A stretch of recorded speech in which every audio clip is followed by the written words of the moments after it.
आले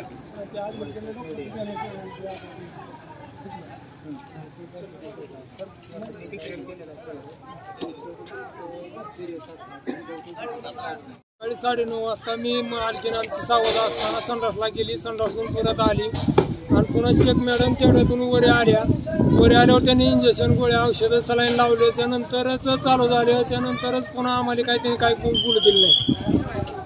काय घटना नेमकी? नाव पेशंट कोण आणलं? नाव काय आहे? पेशंट जय श्री काका कदम राहणार बालसगाव. काय झालं पेशंटला नेमकं?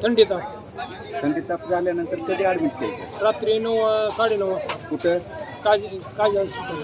आणि इकडे कधी आणलं? रात्री सकाळी त्यांनीच आणलं. नेमकं काय झालं म्हणून त्याने आणलं? त्यांनी म्हणले आयुष्यमध्ये टाकायचं म्हणून घेऊन आली. ते स्वतः त्यांचा टाप घेऊन आला. आणि घेऊन आलेले माणसं कोण कोण होते आठवते का? स्वतः डॉक्टर साहेब आहेत आणि ती 4 सिस्टर आहेत. कुठल्या हॉस्पिटलमधले? काजी हॉस्पिटल. त्यांनी स्वतः घेऊन आली. मग आता तुमची काय तक्रार आहे का? हो, मग आता त्यांनी इथं आणून मेलेलं पेशंट टाकलं म्हणलं तक्रार देणारच त्यांनी.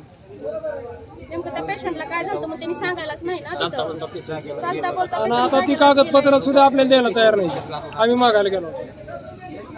कागदपत्र मागायला गेलतो? हो गेलतो. तर तिथे नाही म्हणले मॅडम इकडे गेल्या तिकडे गेल्या म्हणून सांगते मॅडम इथं उपलब्ध नव्हत्या.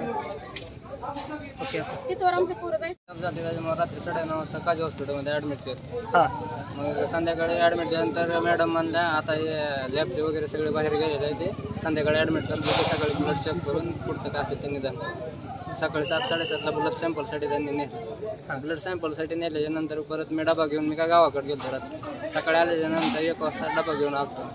डबा घेऊन आल्यानंतर आई म्हणले थंडी वाजायला. मग मॅडमला जाऊन सांगितलं तर काय मला मॅडमनं कॅबनमध्ये वगैरे येऊ दे.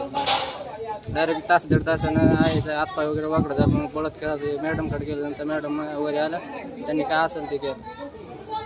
पण नंतर त्याने जास्त सिरियस झाल्याच्यानंतर त्यांचं स्टाफनं त्यांनी रिक्षामध्ये टाकून सिव्हिलला आणून टाकलं.